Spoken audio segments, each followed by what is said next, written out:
నమస్కారం. ప్రయాణం కార్యక్రమానికి స్వాగతం. ఈరోజు మన ప్రయాణం పశ్చిమ గోదావరి జిల్లా భీమవరానికి వచ్చేసిందండి.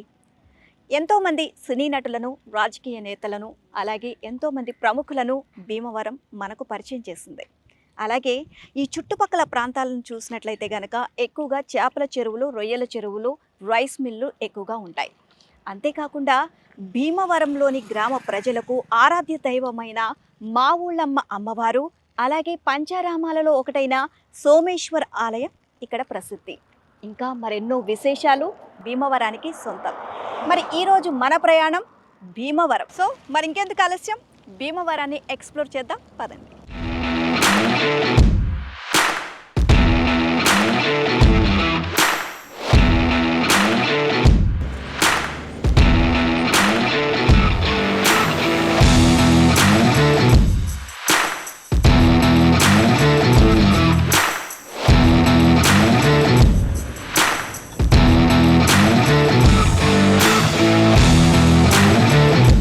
భీమవరం లోపలికి ఎంటర్ అవ్వగానే ఇరువైపులా చూస్తే చుట్టూ పచ్చదనం కప్పుకొని ఎంత బ్యూటిఫుల్గా ఉందంటే ప్లేస్.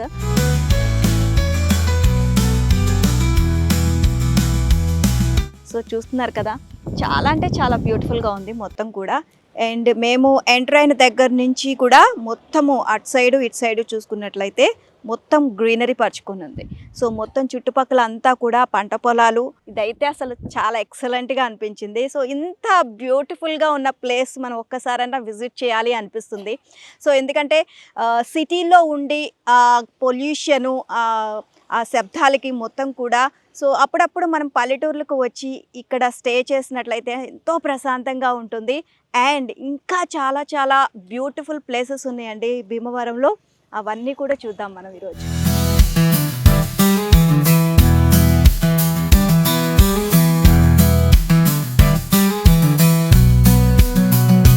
మొత్తం కూడా చుట్టూతా గ్రీనరీ. సో ఇప్పుడిప్పుడే మంచు పడుతుంది అనమాట. సో మంచు దుప్పటి కప్పుకున్నట్లుగా ఎంత బ్యూటిఫుల్గా ఉందంటే ప్లేస్ ఇక్కడ.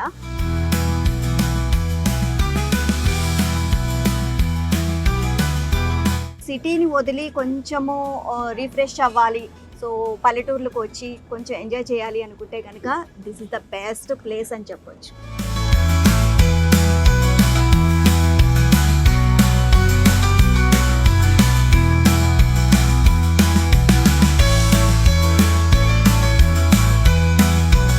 ప్రెసెంట్ ఇప్పుడు మనం భీమవరంలోని ఎనమదూరు గ్రామానికి వచ్చేసాం. ఇక్కడ శ్రీ పార్వతీ సమేత శక్తీశ్వర స్వామి దేవస్థానం.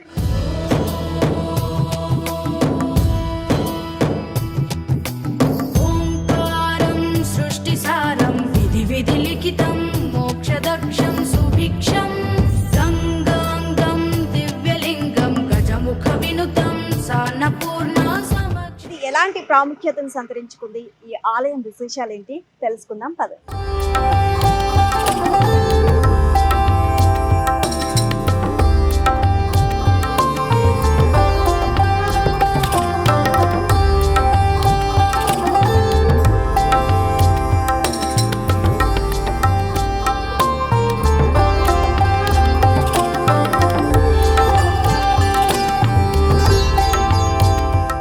ఆలయానికి తూర్పు వైపున శక్తిగుండ ఉంది. ఈ శక్తిగుండానికి ఎంతో విశిష్టత ఉంది. అంతర్వాహిని అయిన గంగ చెరువులో కలుస్తుంది అని భక్తులు విశ్వసిస్తారు. అంటే ఈ చెరువు తవ్వకాల్లో ఒక 6 అడుగుల సర్పం లాంటి శిల బయటపడింది. అది సుబ్రహ్మణ్య స్వామిగా భావించి ఆలయం లోపల ప్రతిష్ఠించారు. ఈ చెరువులో నీటితోనే స్వామివారికి అభిషేకం, పూజలు నిర్వహిస్తారు.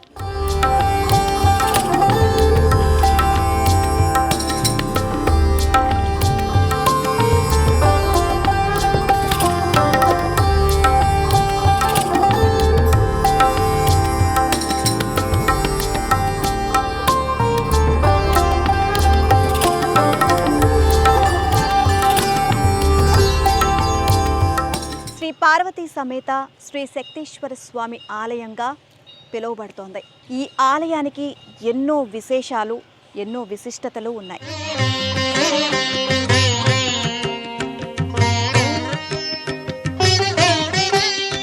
సౌరాష్ట్రదేశే విశదేతిరమ్యే జ్యోతిర్మయం చంద్రకళావతంసం భక్తి ప్రదానాయ. సాధారణంగా ప్రతి శివాలయంలో శివుడు లింగ రూపంలో మనకు దర్శనమిస్తాడు.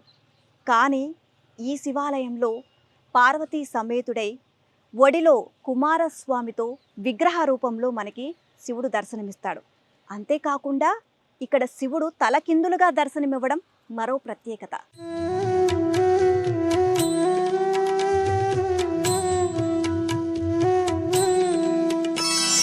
బ్రహ్మమురారిసురార్చితలింగం నిర్మలభాసిత శోభితలింగం జన్మజ దుఃఖ వినాశకలింగం తత్ప్రణమామి సదా శివలింగం దేవముని ప్రవరార్చితలింగం కామదహన కరుణాకరలింగం రావణదర్ప వినాశకలింగం తత్ప్రణమామి సదా శివలింగం. క్షేమాన్యమానస్య పూర్వతైర్విష్టాజామ సముద్రవ శ్రీమాన్ త్రిమతః గోత్రోద్భవస్య పరమసగోత్రోద్భవస్య శ్రీ పార్వతీ సమేత శక్తి స్వరస్వామదేవతామదస్య పరమసగోత్రోద్భవస్య శ్రీ పార్వతీ సమేత శక్తి స్వరస్వామదేవతా ప్రీత్యర్థం లోకకళ్యాణ సిద్ధ్యర్థం గ్రామాభివృద్ధ్యర్థం యజమానస్య పూర్వోత్త ఏం గణవిష్టాజామ సముద్రవ శ్రీమాన్ త్రిమతః గోత్రోద్భవస్య అస్యమానస్య గోత్రవస్య పైడిపాలగోత్రవస్య రామోనామదేశ ధర్మముక్తిమిస్య సాగుకుటుంబాన సమాధమాన సంభవనాదిశ్యావటం నామంచమలహిత్యర్థం ఇష్టాకామ్యరహిత్యర్థం సేమానస్య పూర్వత్విష్టాయామ సముద్రవ శ్రీమాన్ త్రిమతః గోత్రవస్య యథాశక్తి పూజాం చ కరిష్యే ధ్యాయామి. నమస్కారం చేయండి స్వామివారికి. ఓం వందే శంభో ఉమాపతిం సర్వగురుం వందే జగత్కారణం వందే పన్నగభూషణం మృగతరం వందే పశూనాం పదం వందే సూర్య శశాంకమహ్నినయనం వందే ముకుందప్రియం వందే భక్తజనాశ్రయం చ వదనం వందే శివం శంకరం నాం ధ్యాయామి ధ్యానం సమర్పయామి. పార్వతీదేవతాయే నమః. గౌరీమిమాయి శ్రీలాని దక్షత్యేకపదే ద్విపదే సాదుష్పదే అష్టాపదే నవపదే బభూర్షే.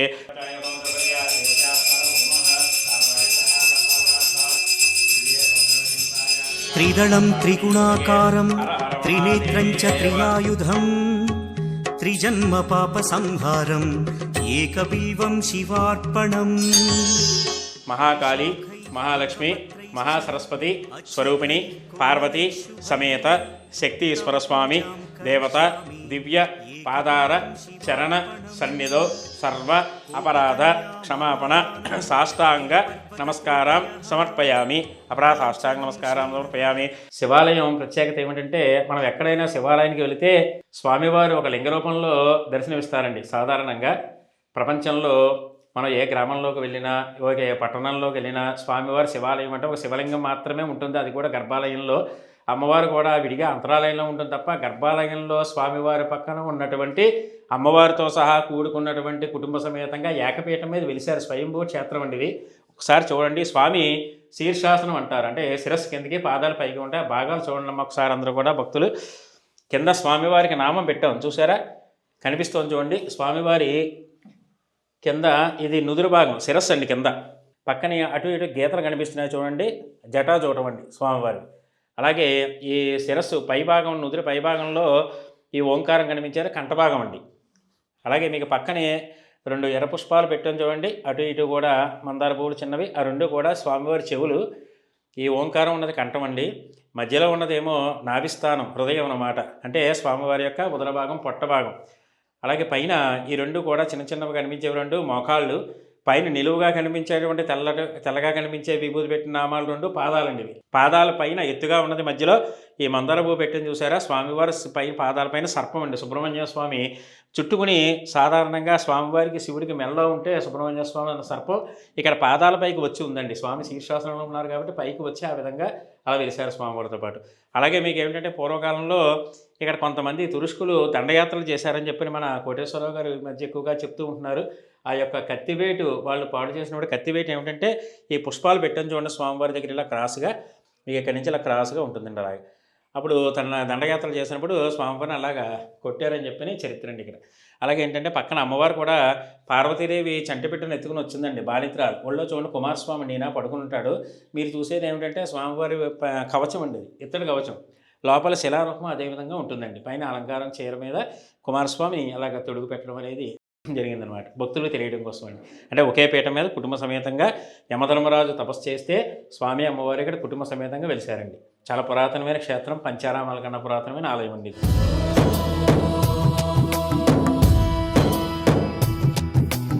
ఓంకారం సృష్టిసారం విధి విధి లిఖితం మోక్షదక్షం సుభిక్షం గంగాంగం దివ్యలింగం గజముఖ వినుతం సాన్నపూర్ణ సమక్షం. శ్రీ పార్వతీ సమేత శ్రీ శక్తేశ్వర స్వామి దేవస్థానం ఎన్నో విశిష్టతలు కలిగి ఉన్నాయి. ఈ ఆలయం వెనుక ఎంతో రహస్యం దాగి ఉంది. ఈ ఆలయంలో 25 సంవత్సరాలుగా అర్చకులుగా చేస్తున్న శ్రీ వీర వెంకట సత్యనారాయణమూర్తి గారు మనతో పాటు ఉన్నారు.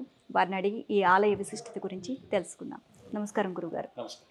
గురువుగారు, శ్రీ పార్వతీ సమేత శ్రీ శక్తేశ్వర స్వామి దేవస్థానం ఎంతో విశిష్టత కలిగింది. ఎక్కడా కూడా ఏ శివాలయంలో కూడా లింగ రూపంలో కనిపించే విగ్రహం కూడా, కానీ ఇక్కడ మాత్రం ఆయన రూపం వేరేగా ఉంటుంది, తలకిందులుగా ఉంటుంది, అందులోనూ పార్వతీ సమేతుడై ఉంటారు అని చెప్పేసి నేను విన్నాం. దీని స్థల పురాణం కూడా ఎంతో విశిష్టత కలిగి ఉంది అని. సో వాటి గురించి మాకు వివరిస్తారా? నా పేరు వీర వెంకట సత్యనారాయణమూర్తి అండి. మా ఇంటి పేరు మధ్యరాల. వారు గత 25 సంవత్సరాలుగా వంశపారంపర్యంగా ఇక్కడ అర్చకత్వ సర్వీసు స్వామివారి సేవలో పాల్గొన్నామండి. మన పశ్చిమ గోదావరి జిల్లా భీమవరం పట్టణానికి సుమారుగా 5 కిలోమీటర్ల దూరంలో ఈ యనమదురు అనేటువంటి గ్రామం ఉందండి. ఈ గ్రామంలో స్వామివారి శీర్షాసనంలో తలకిందులుగా తపస్సు చేస్తూ ఉన్నటువంటి రూపం చక్కగా ఇక్కడ మనకి కనబడుతుందండి స్వామివారు ఆకారంలో. అదేవిధంగా పక్కన అమ్మవారు పార్వతీదేవి ఒడిలో కుమారస్వామిని ఎత్తుకుని బాలింతరాలుగా కుటుంబ సమేతంగా ఏకపీఠం మీద విరవడం అనేది చాలా విశేషమండి.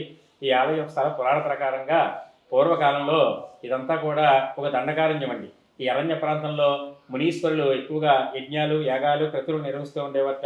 వారి యొక్క తపస్సుకి శంబరాసురుడు అని చెప్పి ఒక రాక్షసుడు వీళ్ళకి తపస్సుకి భంగం కలిగిస్తూ అల్లకల్లలం చేస్తూ ఉండేవటండి. ఆయన తపస్సు ఎప్పుడైతే వీళ్ళకి భంగం కలిగిస్తూ ఉన్నాడో వీరంతా కూడా యుద్ధం చేయడానికి శక్తి సరిపోక ఈ అడవిలో యమధర్మరాజు సంచారం చేసేటండి. ఆ సమయంలో ఆ యముడు సంచారం చేస్తూ ఉండగా వీరంతా వెళ్ళి యముడిని వేడుకుంటే యముడు యుద్ధం చేశారటండి. పూర్వం ఆ యముడు యుద్ధం చేశారు, కానీ ఎన్ని సంవత్సరాలైనా ఆ శంబరాసుని సంహారం చేయలేకపోయేటండి ఆయన. అప్పుడు ఏమైందంటే యమధర్మరాజు ఎలాగైనా సంహరించాలని చెప్పని అక్కడ యముడు ఒక చెట్టు కింద కూర్చుని ఘోర తపస్సు చేసేటండి శివుడి గురించి కొన్ని సంవత్సరాలుగా. చేస్తే స్వామివారు అప్పుడు ఏ విధంగా ఉన్నాడు అంటే శీర్షాసనంలో, అంటే తల కిందకి పెట్టి పాదాల పైభాగంలో పెట్టి ధ్యాన యోగముద్రలో స్వామివారు అలా ధ్యానం చేసుకుంటూ ఉన్నారట. ఇదంతా కూడా అమ్మవారు పార్వతీదేవి గమనించి భూలోకంలోకి వచ్చి యమధర్మరాజుని తపస్సు మెచ్చి వచ్చాను, నీకు ఏం వరం కావాలో కోరుకోమని చెప్పని అమ్మవారు అడిగిందండి యముడిని.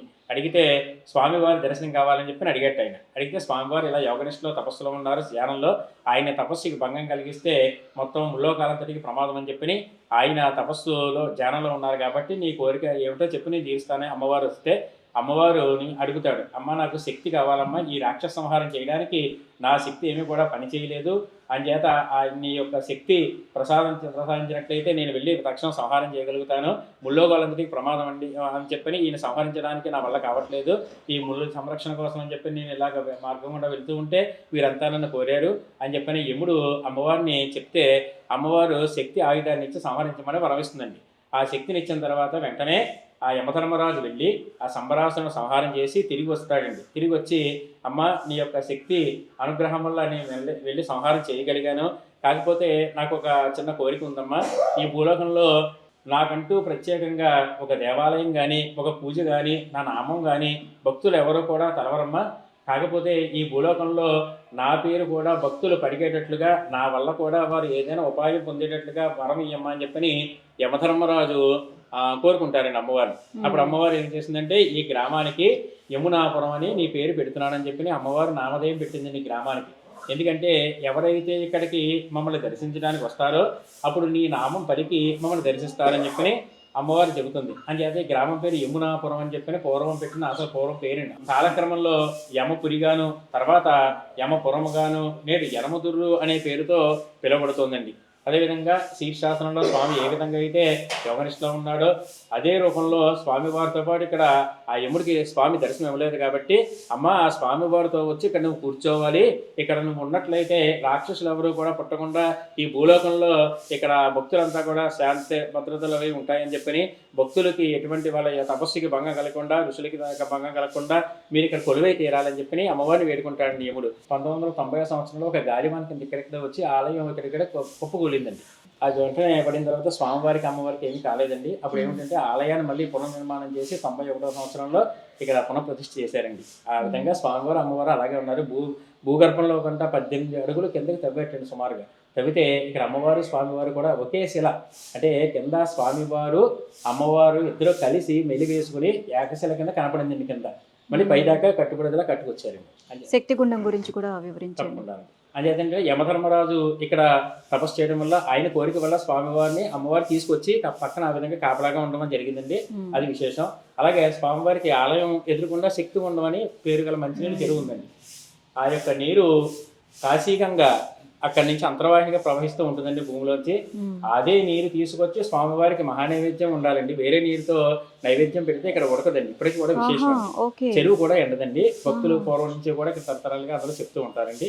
ఇప్పటికీ కూడా ఆచారంగా స్వామివారికి ఆ నీరు వాడటం అనేది ఇక్కడ ఆచారంగా వస్తుంది. ఆ గుండంలో నీటిని మీరు ప్రసాదంలోకి వాడతారు. అవును. అండ్ అభిషేకం పూజలు కూడా ఆ గుండం నుంచి తీసుకొస్తారు. తీసుకొచ్చి గురుగారు, శక్తి గుండంలో సుబ్రహ్మణ్య స్వామి విగ్రహం వచ్చింది తవ్వకాల్లో అని చెప్పేసి మేము విన్నాము.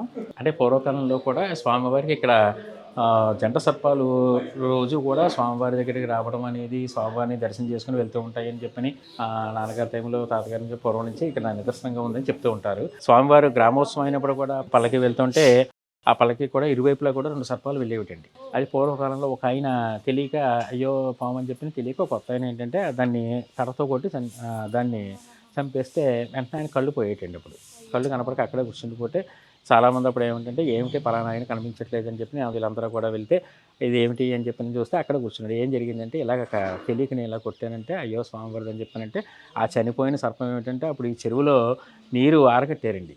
అప్పట్లోనే నీరు ఆరగట్టి చెరువు పూడికి తీతని చెప్పి తవ్వుతూ ఉండగా ఒక సర్పం, ఒక రాతి శిలారూపం ఒకటి బయటపడిందని చెప్తారు. లక్ష్మీకాంత స్వామి అండి ఈయన. ఇలా గర్భాలయంలోకి వస్తే ఇక్కడ వల్లి దేవసేన సమేత కుమారస్వామి సుబ్రహ్మణ్య స్వామి అండి. తర్వాత ప్రతిష్ఠ చేశారండి. పూర్వకాలంలో ఏమిటంటే గతంలో నేను వచ్చిన కొత్తలో చిన్నతనంలో ఇక్కడ అంతా కూడా ఒక చిన్న షెడ్ కింద వేసి ఇదంతా కూడా ఆలయ ప్రాంగణం అంతా కూడా ఒక పచ్చగడ్డి అలా ఉండేదండి. తర్వాత అభివృద్ధి అయిందండి ఇదంతా కూడా. ఇక్కడ వల్లి దేవసేన సమేత కుమారస్వామి అండి ఈయన. ఈ సర్పం అంటే ఆకారం జరిగితే దానికి ఎలాగ సిమెంట్ దిమ్మ కింద వేసి ఫిట్ చేశారండి. అలాగే ఈయనకి అభిషేకాలు అవి కూడా ప్రతి మంగళవారం ఈయనకి విశేషంగా జరుగుతాయండి. సర్పాకృతి 6 అడుగులు సర్పాకృతి అని మనకు చరిత్రలో ఉంటుందండి. ఇది ఈ శివాలయం పురాతనమైనది ఏంటంటే పంచారామాలు ఉన్నాయి కదండి. మరి ఈ పంచారామాల కన్నా చాలా పురాతనమైనదిగా విశేషం అండి.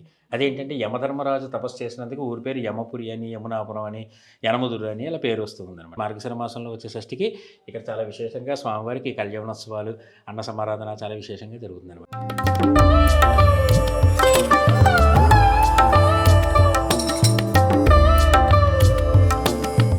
గురువుగారు, ఇంకా ఈ ఆలయం లోపాలయాలు ఏమున్నాయి? ఆలయంలో నవగ్రహాలండి, అలాగే రాహుకేతువులు కూడా చాలా విశేషంగా మన శ్రీకాళహస్తి తర్వాత మళ్ళీ ఇక్కడ ఆలయంలో ప్రతిష్ఠింపబడ్డాయండి. ఒక 20 సంవత్సరాల క్రితం రాహుకేతువులు, అలాగే అభయాంజనేయ స్వామి, అయ్యప్ప స్వామి ఇద్దరు కూడా ఈ ఆలయ ప్రాంగణంలో ఇవి సుబ్రహ్మణ్య స్వామి ఉపాలయాలుగా ఉంది. నవగ్రహాలు అనుకోండి. ఇది ఉపాలయాల్లో ఇది ఒక మండపం అన్నమాట. ఇక్కడ ఏమైనా విశేష పూజలు నిర్వహిస్తూ ఉంటారా? ఎవరికైనా ఏదైనా గ్రహాలు కానీ ఏదైనా శాంతులు ఏమైనా బాగోకపోయినా కానీ స్వామివారికి నవగ్రహాలకి అభిషేకం చేసుకుంటూ ఉంటారండి. కొందరు వచ్చి ప్రతి శనివారం స్వామివారికి శనీశ్వరుడికి తైలాభిషేకం, అలాగే మిగిలిన ఈ బుధుడు కానీ శుక్రుడు శని వీటన్నిటిలో కూడా ఈ గ్రహశాంతుల గురించి ఇక్కడ చక్కగా స్వామివారికి ప్రదర్శన చేసి స్వామివారిని నవగ్రహాలు దర్శనం చేసుకుని వెళ్తూ ఉంటారు విశేషంగా. మరి తర్వాత ఉపాలయం ఏముంటుంది? తర్వాత ఉపాలయం మన రాహుకేతువుల ఆలయం ఒకటి చూద్దామండి. ఇక్కడ పుట్ట కూడా ఉందా స్వామి? సుబ్రహ్మణ్య స్వామి అంటే సంచారం ఉంటుందని చెప్పి మనకు చరిత్రలో ఉందన్నాను కదండి. ఆ చేత గుర్తుగా ఇక్కడ పుట్ట కూడా కట్టించారండి. ఇక్కడ పూజలు అవి నిర్వహిస్తూ ఉంటారు. నాగుల చవితికి అది భక్తులు చేసుకుంటూ ఉంటారు. సుబ్రహ్మణ్య షష్ఠికి ఇక్కడ చాలా విశేషం. సో ఆల్రెడీ మనకి ఇక్కడ అప్పట్లో గతంలో సంచారం ఉంది కాబట్టి దాని ప్రకారమని ఇది నిర్మించడం జరిగింది. అవునండి, గుర్తుగా మనకి సుబ్రహ్మణ్య స్వామి పుట్టది కూడా రీసెంట్గా మళ్ళీ మార్చారండి. ఇది మంగళవారం అనండి నాగుల చవితికి ఈ షష్ఠి తిథులకి చక్కగా ఈ సంతానం లేని వారు కానీ అలాగే వివాహం ఏమైనా ఆలస్యమైన ఈ పుట్టకు కూడా పాలు పోసుకుని చక్కగా పూజలు చేసుకుంటూ ఉంటారండి. చాలా నమ్మకం అండి భక్తులకి. ఇక్కడ మనకి ఏమిటంటే పూర్వకాలంలో తురుష్కులు అన్యమతస్థులు మన హిందూ దేవాలయాల్ని సుమారుగా చాలా పాడు ధ్వంసం చేశారండి. ఆ సమయంలో పూర్వకాలంలో ఈ నందీశ్వరుడు మన శివాలయంలో ముఖమండపంలో ఉండేదండి. అప్పట్లో వాళ్ళు కత్తి పదును చూసుకోవడానికి అని చెప్పి కొంతమంది గుర్రాల మీద వచ్చి కత్తితోటి స్వామివారిని ఈ నందీశ్వరుని కొట్టడం జరిగిందండి. చూడండి ఒకసారి మీరు దీన్ని జాగ్రత్తగా మీరు గమనించినట్లయితే ఇదిగోండి ఇక్కడ క్రాస్గా ఇది మళ్ళీ అతుకు పెట్టింది. చూడండి ఒకసారి మీకు అర్థమవుతుంది. ఇక్కడి నుంచి ఇలా క్రాస్గా ఉంది చూసారా, ఎద సిమెంట్ భాగం ఇదంతా చేసిందనమాట. తర్వాత మీకు చూడండి ఎదర కాలు భాగం కూడా కట్ అయింది చూడండి మీకు. వాళ్ళు సుమారుగా ఇంచుమించు చాలా మంది చాలా దేవాలయాలు ఆ విధంగా వాళ్ళు పాడు చేయడం జరిగిందండి. మన హిందూ దేవాలయాల్లో ఈ ఆలయం కూడా ఒకటండి అప్పట్లో. వాళ్ళు ఇక్కడికి కూడా సుమారు చాలామంది వచ్చారని చెప్పి చరిత్ర. ఇక్కడ కట్టివేటు అలాగా నాటు పడిందండి. ఈ నందీశ్వరుని ఎప్పుడైతే కొట్టిన తర్వాత స్వామివారి దగ్గర కూడా నేను చూపించినట్టుగా ఇందాక ఆ కత్తి వేయడం జరిగిందండి. గురువు గారు, రాహుకేతువులు ఆల్రెడీ మీరు నవగ్రహాల దగ్గర ఉంటాయి, సో అక్కడ పూజలు అవన్నీ చేస్తారని చెప్పారు. మళ్ళీ ఇక్కడ సపరేట్ గా రాహుకేతువుల్ని ఇక్కడ పెట్టడం ప్రతిష్ఠించడం కారణాలు ఏంటి? ఎలాంటి పూజా కార్యక్రమాలు నిర్వహిస్తారు? శ్రీకాళహస్తి క్షేత్రంలో ఈ రాహుకేతుల పూజలు చాలా విశేషంగా జరుగుతాయండి. అలాగే మనకి చుట్టుపక్కల ఎక్కడి నుంచి వచ్చినా కానీ మన స్వామివారి క్షేత్రం కాబట్టి ఇక్కడ వివాహానికి ఆలస్యమైన వారు కానీ, అదేవిధంగా సంతానం గురించి కానీ ఇబ్బంది పడేవారు కానీ, ఏదైనా ఆర్థికంగా వారు చేసేటువంటి వ్యాపారం వ్యవహారం ఏదైనా ఉద్యోగంలో కానీ ఏదైనా పూర్తిగా వాళ్ళకి ఏ ఇబ్బందులు వచ్చినా కానీ ఇక్కడ అన్ని మనకు అనుకూలంగా జరిగేటట్లుగా ఉండాలంటే ఇక్కడ రాహుకేతువులు ప్రతి వారికి కూడా ఈ కాలసర్పదోషం అనేది ఉంటుందండి. ఈ కాలసర్పదోషంలో చాలా రకాలు ఉంటాయి. ఇక్కడ ఏమిటంటే ఈ వివాహానికి సంబంధించినటువంటి కానీ సంతానం దేని గురించి అయినా ఇక్కడ ప్రతి మంగళవారం కూడా ఈ రాహుకేతువుల పూజలు చాలా విశేషంగా జరుగుతూ ఉంటాయండి. ఇక్కడ బాగా తక్కువ అంటే ఎక్కడో ఉండవు. అలాగే ఇక్కడ ఏంటంటే ఇది రాహు అండి. ఈయన చూడండి, ఈ రాహువుకి ఏమిటంటే ఈ సర్పాకారం తప్ప రాహువుకి ముఖభాగం ఉండదండి ఈ రాహువుకి. అలాగే కేతు అండి, ఈ కేతువుకి ఏంటంటే పాదాలు ఉండవు, కింద తోక ఉంటుంది అనమాట, మొండం కింద లాంటి. ఈయనకి ముఖం ఉంటుంది అనమాట. ఈ రాహుకేతువులు అంటే కాలసర్ప దోషాలకి వాటికి ఏదైనా మనకి అనుకున్న పనులు జరగడానికి దోషాలు పోవడానికి ఇక్కడ చక్కగా ప్రతి మంగళవారం కూడా ఈ రాహుకేతువుకి అభిషేకం చేయించుకుని ఇక్కడ ఏమిటంటే ఒక నిమ్మకాయ చెక్కల్లో దీపాలు పెట్టుకోవడం అనేది ఇక్కడ చాలా విశేషం అండి. అలాగా ఒక 3 వారాలు లేదా 5 వారాలు చేసుకుంటే వారికి వచ్చిన కోరికలు అనుకున్న పని చక్కగా అవుతుందని చెప్పి ఈ క్షేత్రంలో వీటి యొక్క ప్రత్యేకత సంతరించుకున్నారు. ఈ ఆలయంలో ఎలాంటి ఉత్సవాలు నిర్వహిస్తారు? అలాగే ఆలయ అభివృద్ధి ఏ విధంగా జరుగుతోంది? దీనికి సంబంధించి మరిన్ని వివరాలు ఆలయ చైర్మన్ రాము గారు మనతో పాటు ఉన్నారండి, వారిని అడిగి తెలుసుకుందాం. నమస్కారం అండి. రాము గారు, ఈ ఆలయం ఎంతో విశిష్టత కలిగి ఉంది. సో భక్తులందరూ కూడా చాలామంది వచ్చి స్వామివారిని దర్శించుకుంటున్నారు. అంతేకాకుండా ఉత్సవాలు కూడా నిర్వహిస్తూ ఉంటారు ప్రతి ఆలయంలో కూడా. మరి ఈ ఆలయంలో ఎలాంటి ఉత్సవాలు నిర్వహిస్తున్నారు? సో భక్తుల కోసం ఎలాంటి సదుపాయాలు కల్పిస్తున్నారు? పశ్చిమ గోదావరి జిల్లా భీమవరం మండలానికండి 5 కిలోమీటర్ల దూరంలో శ్రీ పార్వతీ సమేత శక్తేశ్వర స్వామి వారు వేంచేసి ఉన్నారు. ఈ దేవస్థానం జరిగే విశేషమైన పూజలు కార్యక్రమాలు అంటే దీనిలో కార్తీక మాసం చాలా విశిష్టంగా జరుగుద్దండి. కార్తీక మాసం 4 సోమవారాలు చాలా విశిష్టతగా స్వామివారి పల్లకి ఊరేగింపుగా భక్తులు విశిష్టత బాగా ఎక్కువగా అందరూ మొత్తం గ్రామ ప్రజలు ఎక్కడెక్కడి నుంచో చాలా దూరం నుంచి భక్తులు ఇక్కడికి వేయించేసి వస్తారండి. కార్తీక మాసం తర్వాత సుబ్రహ్మణ్య స్వామివారి షష్ఠి ఇక్కడ బాగా విశిష్టత అండి. కళ్యాణోత్సవం జరుగుద్దండి. షష్ఠి ముందు రోజు కళ్యాణోత్సవం జరుగుద్ది. సుబ్రహ్మణ్య షష్ఠి బాగా విశిష్టత. ఒక 5 రోజులు షష్ఠి జరుగుద్దండి. సుబ్రహ్మణ్య షష్ఠికి 5 రోజుల అనంతరం అన్నసంతర్పణ జరుగుద్దండి. చాలా విశిష్టంగా బాగా జరుగుద్దండి. తర్వాత శివరాత్రి అండి, శివరాత్రి కూడా బాగా జరుగుద్ది. కళ్యాణోత్సవం అండి, శివరాత్రి రోజు కళ్యాణోత్సవం జరుగుద్దండి. తర్వాత రథోత్సవం, 3వ రోజేమో తెప్పోత్సవం అండి. శక్తిగుండంలో తెప్పోత్సవం జరుగుతుందండి. శివుడు స్వయంభువుగా శీర్ష ఆసనంలో దర్శనమిచ్చే ఏకైక ఆలయం శ్రీ పార్వతీ సమేత శ్రీ శక్తీశ్వర దేవస్థానం. ఈ దేవస్థానం ఇంకెక్కడా లేదు. ఎంతో ఘన చరిత్ర, అలాగే ఎంతో విశిష్టత కలిగిన ఈ దేవస్థానానికి భక్తులు కోకొల్లలుగా తరలి వస్తున్నారు. ఇక్కడ ఈ ఆలయంలో శివుని దర్శించుకొని తమ కోరికలు విన్నవిస్తే అన్ని కోరికలు నెరవేరుతాయని భక్తుల విశ్వాసం. ఇది ఇవాల్టి మన ప్రయాణం. మరో ప్రయాణంలో మళ్ళీ కలుద్దాం. నమస్తే.